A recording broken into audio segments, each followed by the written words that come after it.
and I'm going to turn this over to Nate and let him take it from here. Go ahead, Nate. Thanks, Matt. Hi, everyone. Like you mentioned, my name is Nate Darnell. I'm an implementation consultant at Tyler Technologies. Today, we're going to walk you guys through the application, the Filer portal, go through all the different tools and capabilities of the site, and then as well walk through the process of actually filing into a new case, just so you guys can see what that looks like and get a good feel for it. So like Matt mentioned, if you have any questions, speak up, use the chat, whatever you're more comfortable with, and we'll get those questions addressed. Okay, I'm gonna go ahead and dive in here. Now, what you can see on my screen is the Welcome eFile Washington sign-in page. We can see up here that we are on the stage site, and on the stage site, we'll go through and practice without any worries of filing anything. The production site will be a little bit different. It'll be actually where you come in and go through the process of formally filing.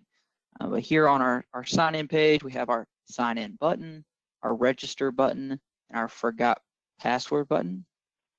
If you're new to the site and you've never registered, what you'll want to do is you'll want to come in and click on this register button here. What that's going to do is it's going to open up this screen where we'll have to choose to register for a firm account or an individual self-represented account. So in the instance that I'm an attorney, I'm filing multiple filers, or I'm a solo practitioner, I'll go ahead and click on firm. It's going to require that I fill out a little bit of information about myself, first and last name, email address, create a password. This email address and password will be the credentials that you use to sign into the site. Once I fill that out, I'll click next and go ahead and fill out the different information about my specific firm.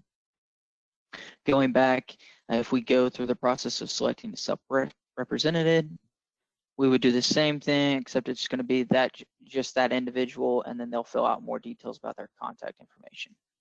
Now, one important note to add about this registration process is if I'm trying to join an existing firm, I'm not going to go through this process. I'll actually need to be invited into that firm, and we'll get that here in a little bit. But assuming that I'm creating the firm and I want to be the admin, I would click on that register. Underneath that, once I'm registered and I'm having trouble signing in, I can click forgot my password, enter that email address. That's going to do two things. One, that's going to let me know that this email address I'm entering is actually an active account. And then two, if it is, I can enter the email address and go ahead and reset the password. It'll send that reset password link to the email address that you've entered here. Okay, so that's everything that we have here on the sign-in page. Once you're registered, you'll go ahead and click on sign in. For me, it auto signs me in, but for your a new register, you'll have to enter your email address and that password. So once we've signed in, it's going to take us straight to our dashboard. This is going to be the home page. As you can see up here, it says dashboard, that you'll be logged in and that you'll come in and manage throughout the day. There's going to be two separate places on this application that you can go and navigate to different areas. One being this dashboard page. You can see we have 6 different sections, 1, 2, 3, 4, 5, 6 here. You can navigate to all of these sections, and they have different pages. And then our second place is going to be here at the top left of our screen, little hamburger icon. If we click on that, it's going to have a number of different pages that we can navigate to here as well, which we'll go through each of these here in just a little bit. So to the right of that, we have our eFile Washington and Stage. If I click on either one of these, it's going to bring me back to this dashboard no matter where I'm at on the site. So sort of like a home button. Over here to the right of that, we have our question mark icon that if we click on that, we'll get a support and a feedback drop down pop up. If I click on this get support, what it's going to do is it's going to open up an entirely new page in a different window, and that's going to have a number of resources on that support page, different user guides, different documents that you can look to for reference and using the application and navigating through any functionality of the site, as well as going to have some information about reaching out to our support team and some different contact information via email and phone line if you need to reach out and speak to an actual support individual. To the right of that, we have our feedback button. If I click on this, this is just a place that we've designed for the filers and the attorneys to give us a little feedback about the application. We can choose that type of feedback, actually enter it here, and then we can check this box if we'd like them to be able to contact you back and then submit that feedback. To the right of that, if we click on this drop down, it's going to show us what site we're on, and then we have our credentials and our sign out button if we click on that. So moving back over here to our dashboard and looking at our different 6 sections, we have our start filing, and these are really designed to be intuitive.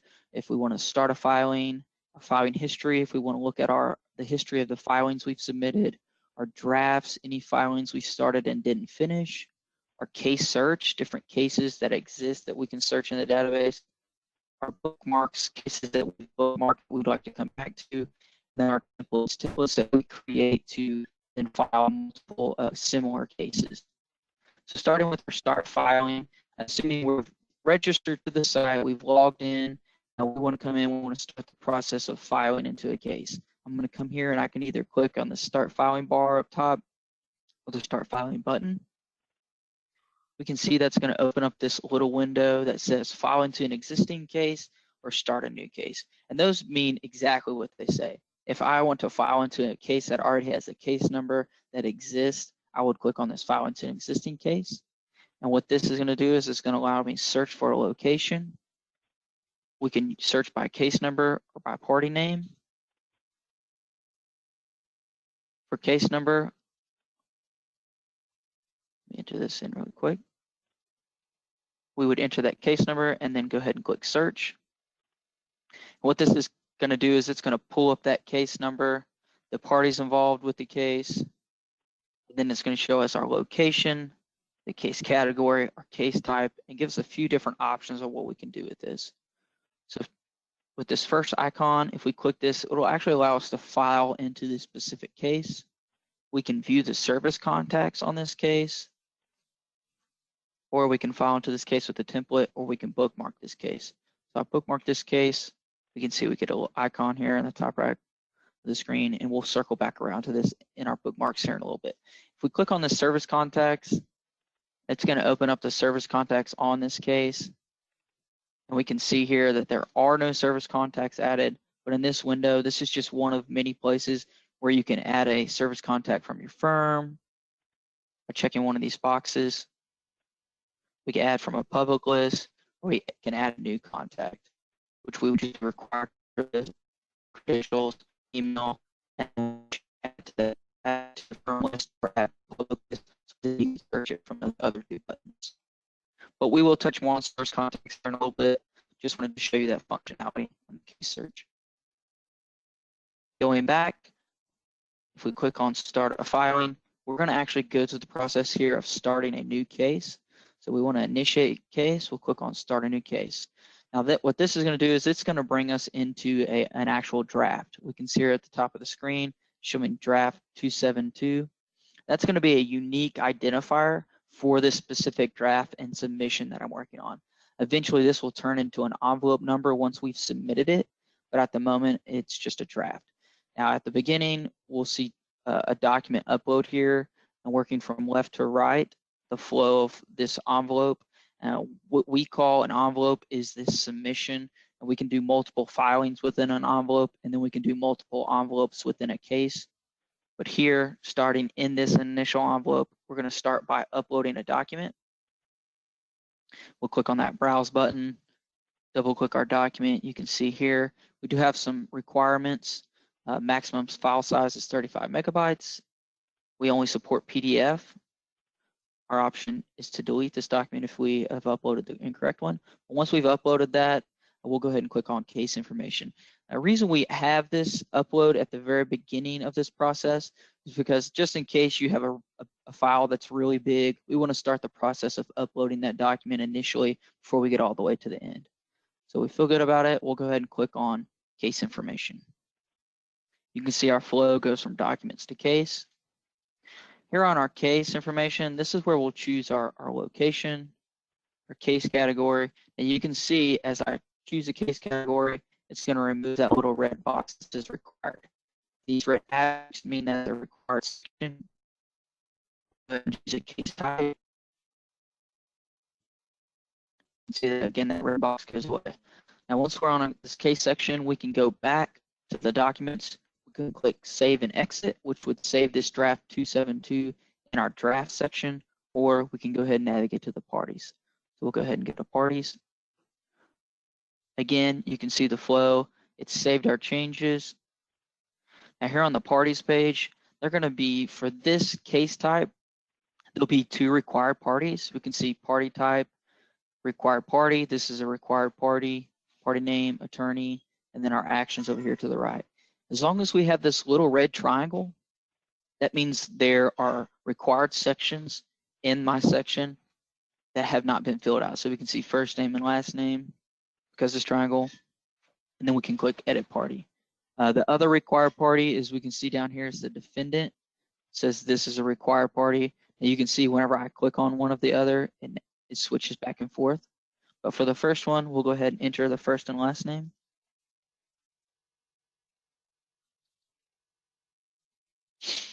Now I do have the ability, you can see the flow in this section, to add more information about the address by clicking address.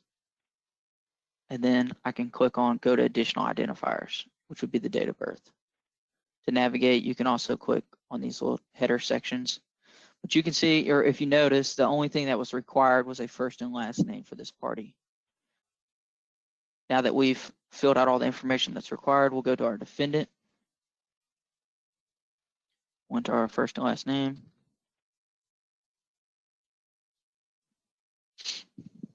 We can go to address if we like, or additional identifiers. Once we feel good, we can just give an exit forward to our filing. Save changes. Here in our filing section, this is the place where we actually choose what type of filing we're submitting, then go through the process of moving the document from our upload section to the filing section. So here, again, we can see that there are required sections that need to be addressed. We'll choose e-file only because this is a new case.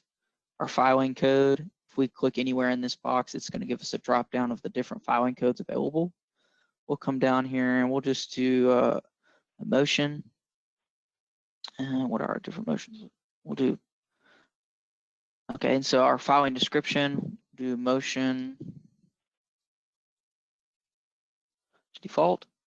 And then if we have a client reference number, we could enter that client reference number. It's not required, and neither is the filing description. As you can see, there's no asterisk there. But the client reference number is just a place for attorneys that have a client reference number that they would like to reference to this specific filing in this envelope. We could enter that there. We have a section for our comments to the courts.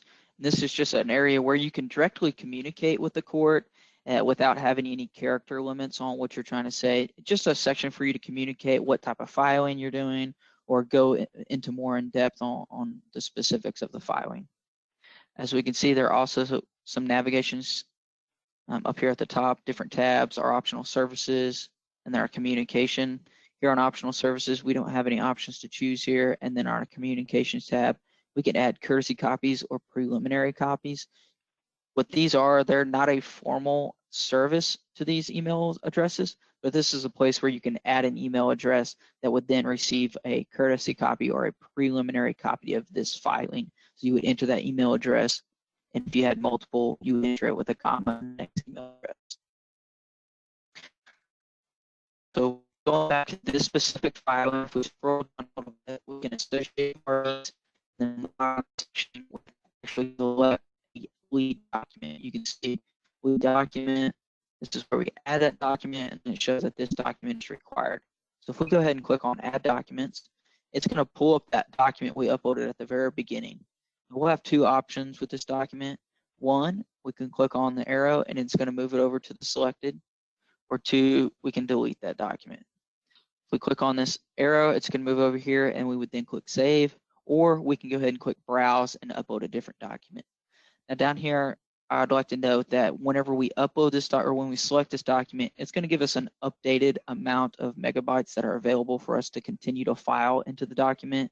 And again, just reiterate that it needs to be a PDF file. So once we've selected it over, we'll click Save. Saves our changes. We can now see that that document has been added to the lead document section. If we have any attachments that support this lead document, we would then click Add Documents that you could add there as a supporting document. So one thing I did want to note as well about the filing code, this should match up with this document. So if I'm filing a motion to default, that filing code should match the motion to default documents that I've uploaded. Now we do have the ability to add another filing by clicking on this plus button. If we click that, we can see that up here at the top, it has our first motion that if I click on, it'll navigate to. And then our second one, we would just choose again another filing code, add our filing description if we wanted, upload our documents because those will be required to. Now I'm going to go ahead and delete this one because we'll only submit one filing. You can either skip to our fees or service, go ahead and navigate to the service. There changes. Here on the service page, because it's a new initial file, you're not going to actually be able to serve it. I want to show you this because, again, this is just another place you can add service contacts from your firm's service contacts.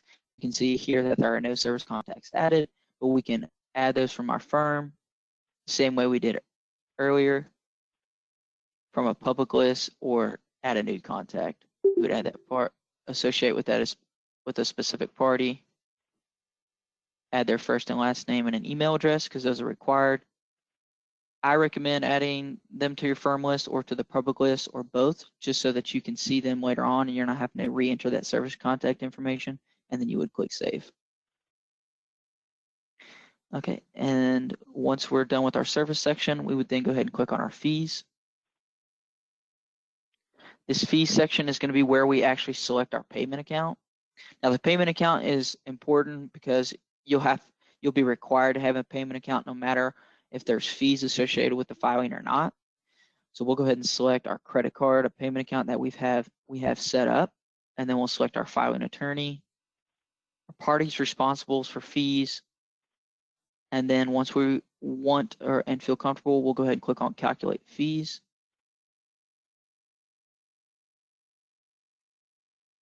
We can see over here to the right that for this case initiation for foreclosure, we have a $240 fee, and then for our service fees, our convenience fee, we have a $6.91 for a grand total of $246. Once we feel good about the fees, we can go ahead and click on summary. Can I ask a question about the fees? Yeah, absolutely. For someone like the state, do those fees get waived automatically, or can you tell my max that? It'll be a procedure. The way your fees would choose waiver account, which you can set up your own firm.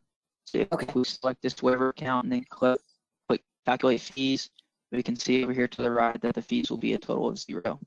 So then you would go ahead and click summary and then submit, and the court would go through the process of reviewing and determining whether you should be allowed to use that waiver account or not. Okay, thank you. And this is Mark. That'll be one of the things we end up that we're going to test, and Teresa may actually already know how that's going to work, but we'll be testing. Okay. Good question. Going back to our summary page, we're going to have a few different options here, but this is really just going to be the last step of you reviewing and ensuring everything looks correct. We can look at our case, our parties, our filings, look at that document we uploaded, service fees, determine that everything looks correct. We have over here to the right just links that we can navigate to each section in the chance that you have a really big file to submit, or envelope to submit rather. You can also click on these little pencil icons over to the right, and it'll take you back to that section. But we can again navigate those sections once they've been filled out with the top tabs. So once everything looks good to us and we're ready to submit, we'll go ahead and scroll down the bottom, or you can click submit here. We'll go ahead and submit this filing.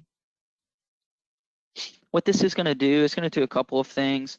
It's going to begin or initiate the process of going through the information, ensuring everything looks correct, and transitioning that over to the court's queue. It's going to look through your document and show the format and that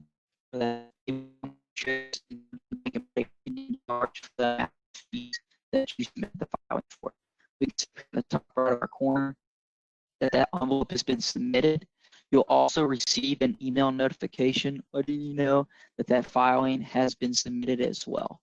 So once you've submitted that filing, we'll come over here and look at our filing history by clicking on the top bar or view filing history.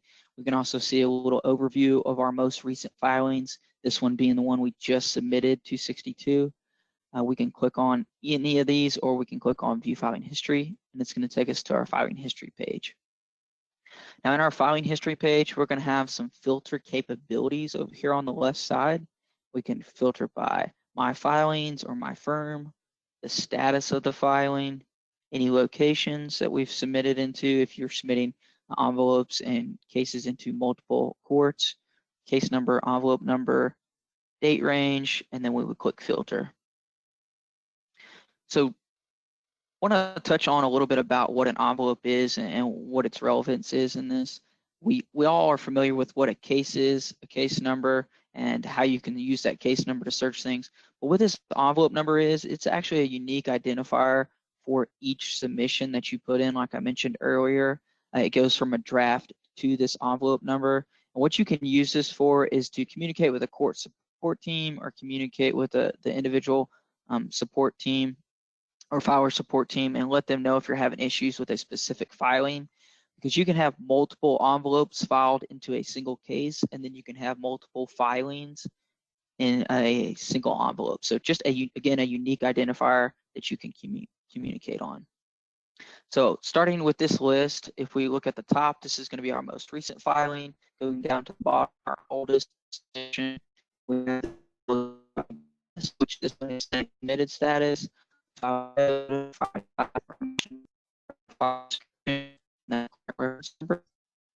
Because this filing is in a submitted status, we have the ability to cancel the filing.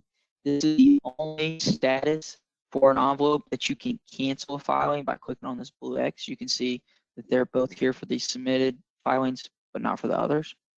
We also have the ability to look at our filing details, which you can check the document there. We can look at our service contacts, which is going to be another place, again, to add service contacts from your firm or from the public list. And then on this service contacts, again, you can add those to your firm and your public list once you've added a new one. Our three dots won't have any capabilities in this submitted status, but looking through these to walk through each status that you will have in your filing history, we can see that when you first submit the filing, it'll be a submitting status. When it's submitted and is processed over to the court's queue, it'll be a submitted status, where you can cancel it, or a serve status if you just do an e-service. If you cancel that filing by clicking on this X over here, it'll change to a canceled status. And then once the court has reviewed it and either accepted or rejected, we can see that those statuses will be accepted or rejected. The last status will be the under review. Once the court has received that in their queue and they started the process of reviewing the envelope, we'll see that it goes into an under review status. Now, we also have the ability to pivot from our filing history to our filings drafts page by just clicking on that tab up top. We can see that this is a case number, which is a subsequent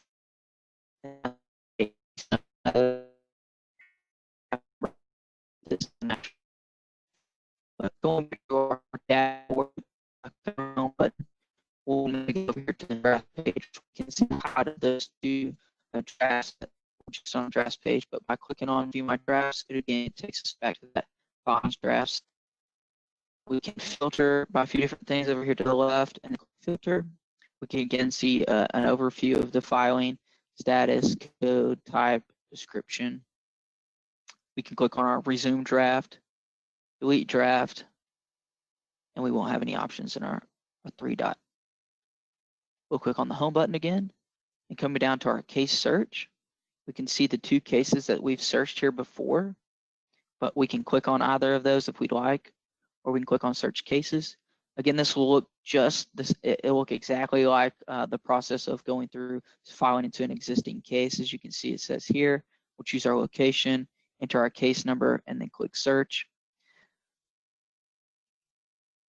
By doing that in our case search, it's going to save that search so that you don't have to go through the process of continuously searching for the same case. So just a really helpful section to save you a little time and move through a little more efficiently. Like with our case search, our bookmark section is going to be a section where you can bookmark a specific type of case so you can come back to it with greater ease and more efficiency.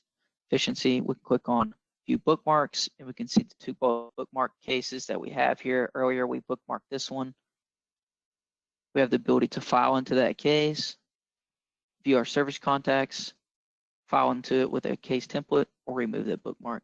Again, we have some filters here over to the left. We would just click filter. Navigating back to our dashboard. We also have our templates being our final and sixth section here. We click on that. It's going to take us into our templates page where we can filter for different templates. We can click that template. We would favorite that shows on the dashboard, name it, what it is, and we begin to add details.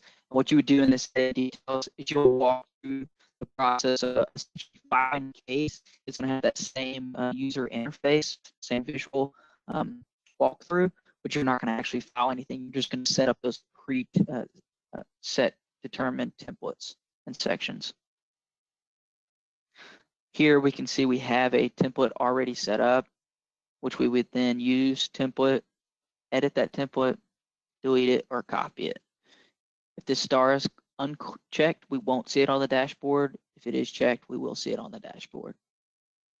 We can see there on the dashboard. We can also uncheck it there. Okay, now coming back up to the top here in our hamburger icon, this being our second place where we can navigate through the site. Starting at the top, we have our dashboard. If we click on that, it's going to take us straight to this dashboard. We have our case search, which is going to correlate with the case search section. So if we click on that, it's going to take us right into that. We have our filing history, which will correlate with our filing history section, filing drafts, bookmarks, templates, all correlating to their sections. And then underneath that, for a admin, firm admin, you're going to have the ability to look at our firm users. So if we click on that, it's going to take us to our firm users page. Now it's really important for the firm admin to understand how to use this firm users page, because this is where you can come in and you can actually edit the different users. So we can filter to find a specific user. We can click on this plus button to add a user. We would add their first and last name.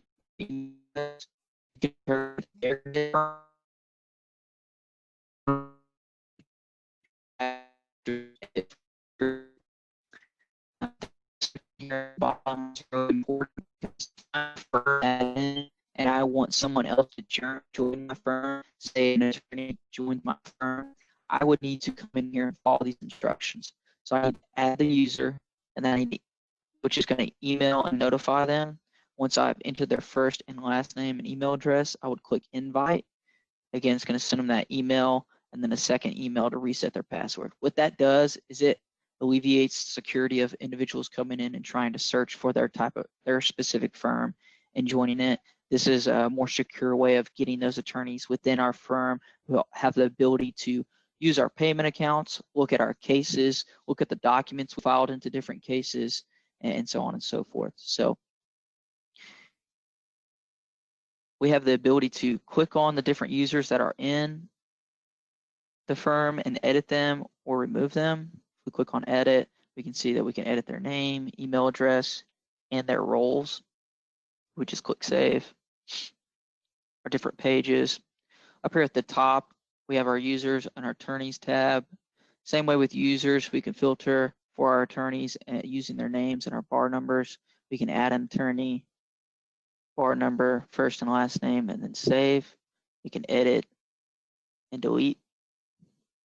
We can also look at current attorneys that exist here by looking at their first, middle, last, and bar number and see if they're active. We can navigate to our payment accounts, which here we see that we can filter based on account name, account type, status, filter, reset. We can add a payment account. We can name this account name whatever we like.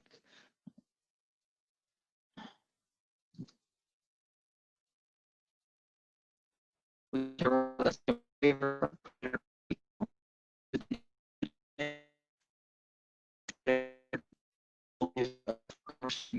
are not doing it each card and fill out our information.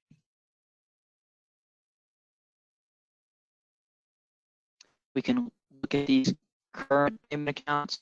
Credit card is active status is important because it's going to show whether your card is active or not, and our waiver account is active. We can edit the account, and then we can delete the accounts. This is really important section as well, that whenever we get logged into the site after we've initially registered, we're going to want to come straight to this payment accounts page and actually go through the process of adding a payment account before we start filing into any cases. Because once we get into that process of filing, it's kind of an inconvenience to go from filing and coming back to the payment accounts to add that payment account before you submit. So we advise all our users to come straight here, add a payment account like you would an Amazon account, adding this payment account to your site so you can then go through the process of submitting. We also have our firm details,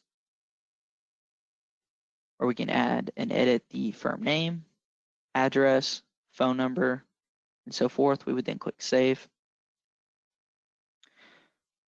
Coming back to our drop down, we can see here that the firm users, go ahead.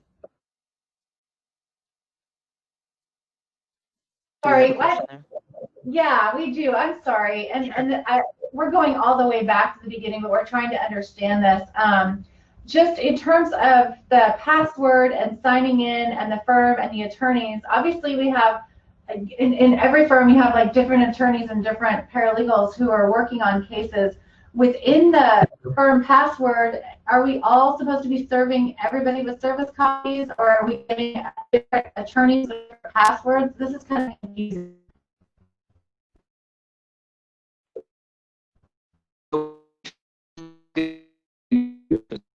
Users page, we can see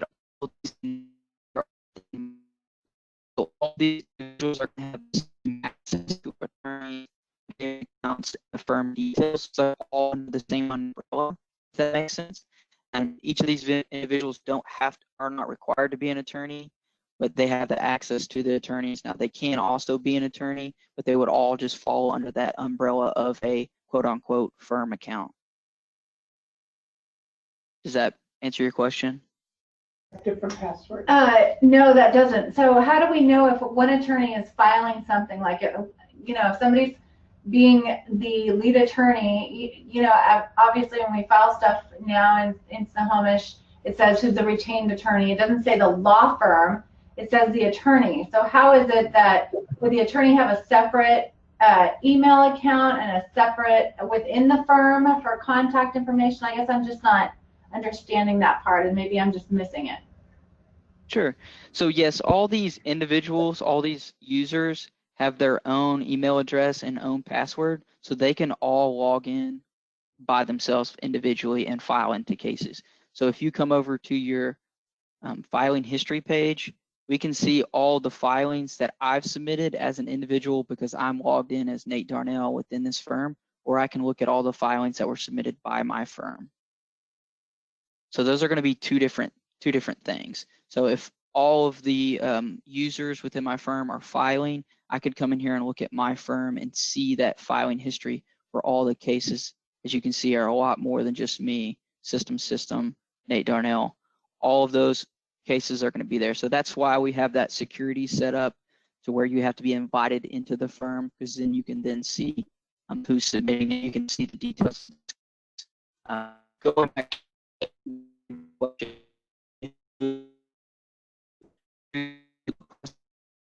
you choose your firm is a section where you attorney associated with that specific envelope. Does that help a little bit? That clarifies it. Thank you. I think the only other question that we had over here is when you're saying service and courtesy copies, obviously someone else has to sign up, like another attorney opposing counsel has to actually sign up to accept service by electronic filing, correct? That's correct. Okay, that's Yeah, and this is Mark. That's the service and the court's working copies, which are separate from those courtesy copies, are addressed in the local court rule. Have you read those? There's a local court rule. SCL or SCR, SCLR, SCRL or L, whatever, 30. Yeah, we got that. We read that. Thank you. Yeah. So while we're talking about service, there's some documents that we file that we don't want served, like the confidential information form. Do we need to do something to specify that that should not be served? Like, do we have to put it in a separate envelope? How does that work? So, Mark. this is Matt. So when you're doing your servicing, if you are not wanting to service a specific document, you would have to file a separate envelope, because when you're servicing the document over, it would be part of that envelope. So if you're saying, you know, we want to service one section of documents but not another, you would do that 2 separate times. Okay, thank you. Yeah, no problem.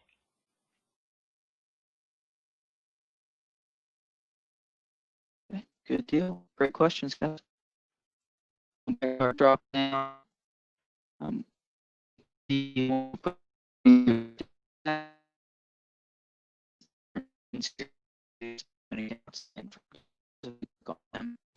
Get straight to the tabs. So underneath firm details, firm service contacts, this is going to be its own individual page for the service contacts rather than just adding it to a specific case. We can come in here and manage the service contacts that are within our firm. So just like we can add users and add attorneys, we can add specific service contacts that we'd like to be available to be serviced on a specific case. So we can filter up here, we can reset that or quick filter. We can actually add a service contact, which is only going to require us to enter a first and last name and an email address. Once we do that, I'll show you. Once we do that, it'll remove these other required sections.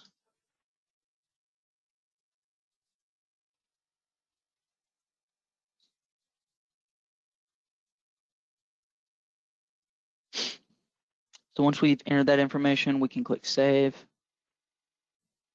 And I'll actually add that user to the service contacts. We'll have the ability to edit it. We can view the attached cases. So anytime we've gone into a case and we've added Nate Darnell to a specific case, I can click on this and it's going to pull up all the cases that that service contact is attached to. A really useful page there to just track again why you're receiving service on a specific case. We can delete these service contacts as well. And then underneath firm service contacts, we have our account settings. This is where we'll reset our password if we need to in our old, new, and then reset. Save. We have our reports page underneath that. This reports page is going to be exactly what we have outlined here in the blue. This is going to be a page where you can come in and get the envelopes you submit.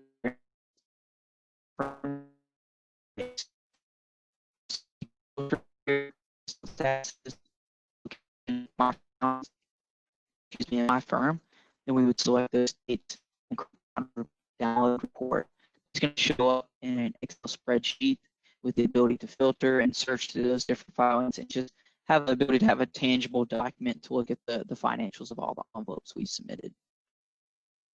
Underneath that drop down, we have our site admin, which you will not have the ability to look at, but just wanted to address that. So coming back to our dashboard, just a quick overview recap of the importance of this training. Once we've registered and gotten logged in, we'll come in and immediately add a payment account on our payment accounts page. We would then come back to our dashboard.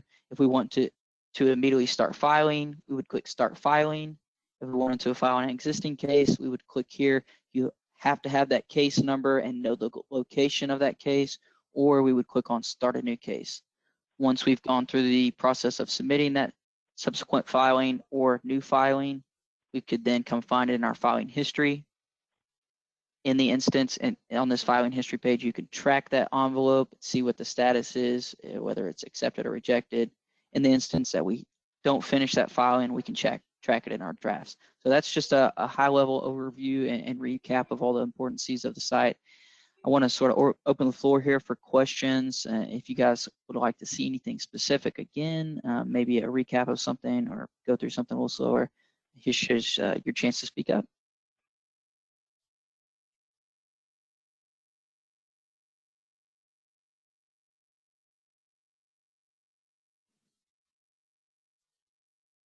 All right, well, good deal. Well, everybody, I appreciate your time. Like we kind of getting formal is going to be part of the quote unquote testing phase. Even though we say testing phase, it will be a lot of environments instead of the court down the county to actually use the electronic filing system. The court, like that, will be sending out that link as they're ready to start proceeding with that rollout. But if at any point during this process, if you have any questions, please feel free to reach out to the court. They can reach out to Tyler. We also have a support line, as Nate showed earlier on the question. When you hover over it and you click on contact support, there is a way to contact our filer support. So that is also available to you all as well. So if you don't want to reach out to the court and it's something filing specific, like the actual applications causing issues for you, you obviously would want to reach out to us because the court won't be able to answer those questions. But obviously court-related questions would be geared towards the court. So with that said, Mark, I don't know if there's anything else you want to add into this, or we can go ahead and wrap it up. Sure. I just wanted to, I think I mentioned it at the beginning, but so we're starting with, I think two law firms and then one of our county departments on Monday. So it's a relatively small controlled group of initial testing, so we can work out at least the initial bugs. Once we get through that, I'm hopeful it'll be next week. We'll open it up to the remaining pilot firm, test firms, and open it up for your filing. There's going to be a lot of questions. We know that. When I'm sending emails to the folks that are going to start testing, I'm giving them points of contact. So this will be a back and forth iterative process until we can get the bugs worked out, which is why we're having a few law firms test. So keep in mind and remember that when you're e-filing, you're going to be in our production system. So whatever you file with us is destined for the court file. So I'm just wondering if it's mine. oh, it's mental IPA. Okay, so that's mine. Okay, good. Are you from family support or? Yes, I am. Yeah, we went back and forth, but you're certainly on the list. Okay, no problem. Yeah, we're gonna get through these initial three, and then again, as I said, we'll open it up and figure it out as we go. This has the potential to be really beneficial to everyone, and so I'm looking forward to your questions and getting this thing out there for everyone. That's all I have. Thank you all. Thank you. Thank you, everybody. Take care. Thanks, guys.